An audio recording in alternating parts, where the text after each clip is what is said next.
what we are talking about is reimagine a new shopping experience. How many of you have really thought out of the box? And how many of your kitchen showrooms have you gone to and seen something radically different? I mean, I think you probably couldn't even count them on your fingertips. So I'm here to help you probably look at branding and the way retail is thought of from a completely different perspective, using products that are not related to your industry, but probably will give you ideas and how you could probably think out of the box and create a retail experience for your user and convert him into a permanent customer. So why are you all in the kitchen industry? It's obviously, I mean, it's a business, but other than that, it's a passion. It's a passion for high quality workmanship. It's a passion to deliver a quality product. And when you have a quality product, it doesn't sell itself. You have to do something innovative to sell that product. You could have the best product in the world, but if you don't sell it, nobody's going to buy it, nobody's going to look at it. So I'm going through basically all countries, all continents. I'm going to highlight 10 trends with a few examples for you to see how certain brands have used innovation. The first one is live experiences.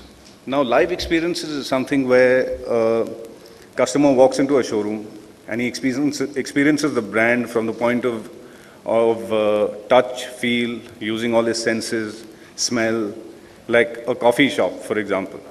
A coffee shop where beans are being crushed, a person is tasting all brands of coffee, you're converting him into a customer.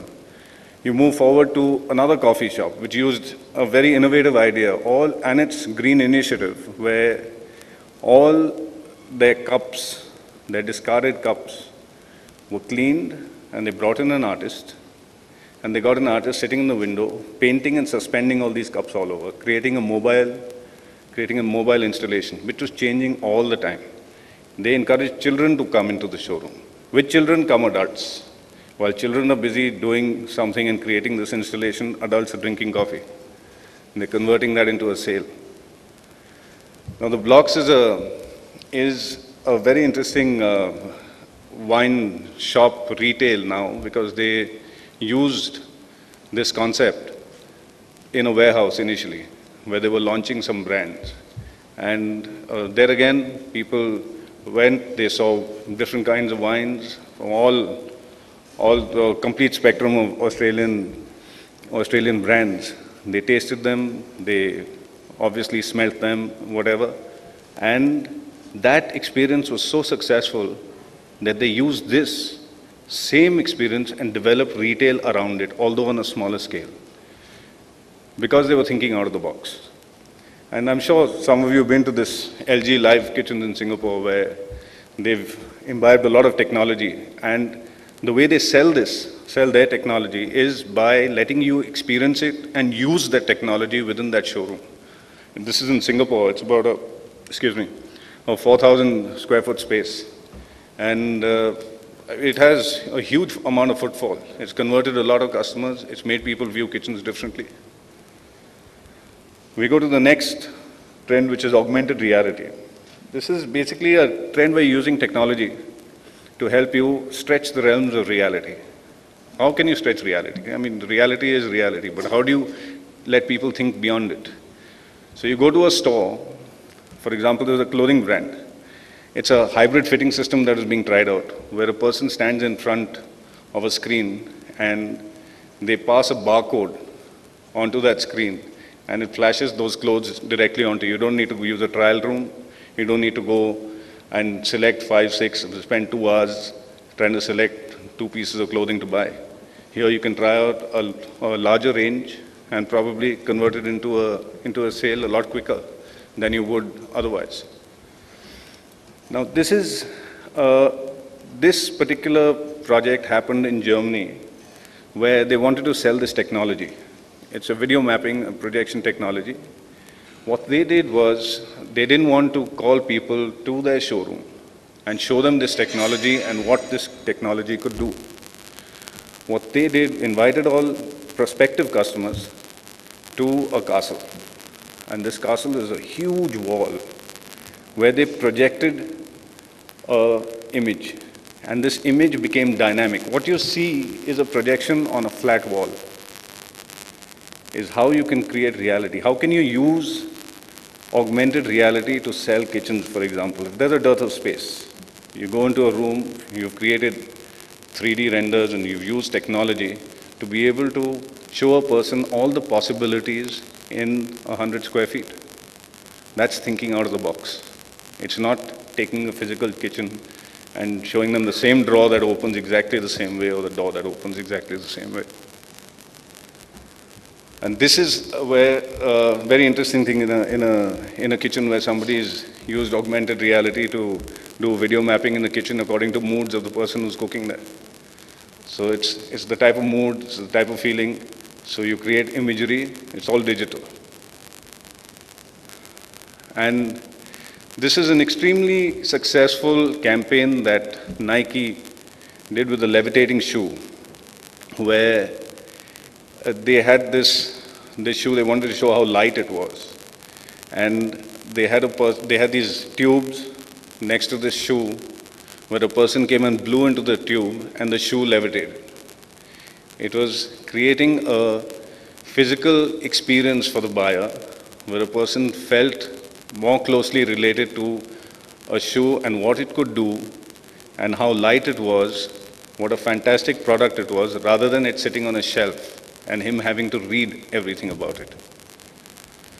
And they followed that up with a campaign, which was basically the idea of levitation. And I'll tell you how simply this was done. This is basically using two magnets, electromagnets. It's as simple as that. But you need somebody to help you think out of the box.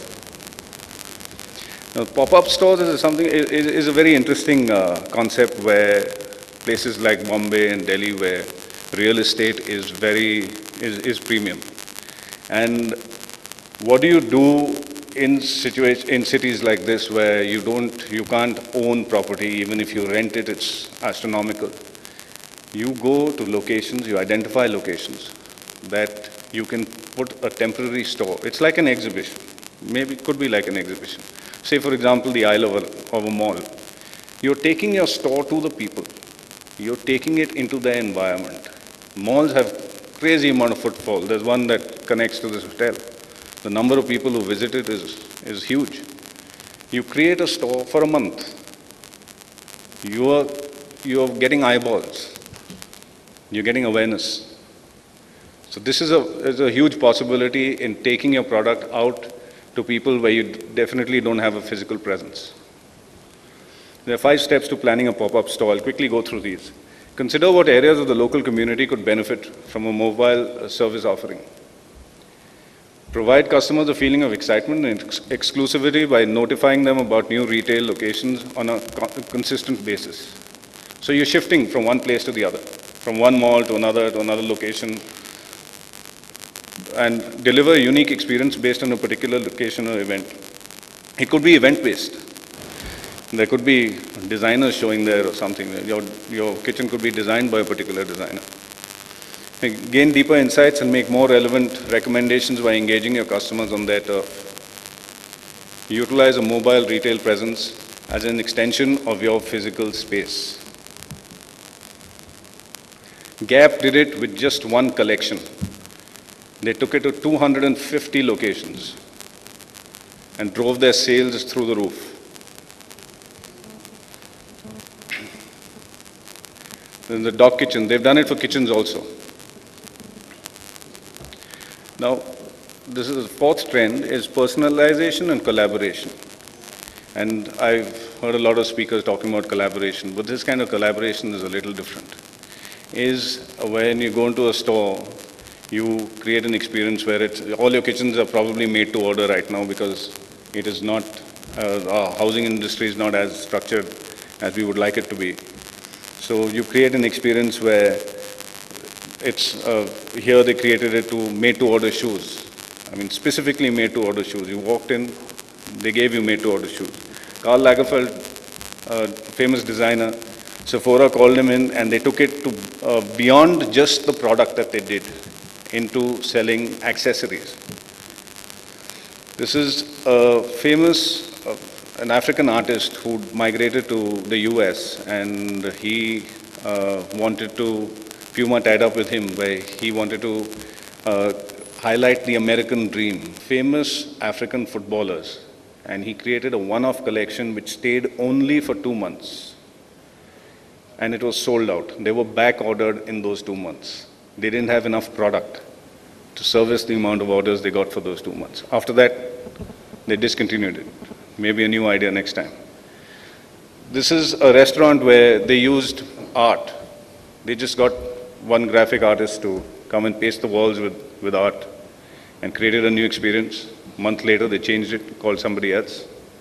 Well-edited collections. I'm sure all of you do this. You select certain specific collections that you want to showcase, or the audiences that you want to target.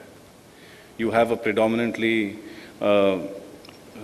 if you have a predominantly middle-class audience, you edit your collection to suit their needs, rather than a very upmarket kitchen in a very middle-class environment.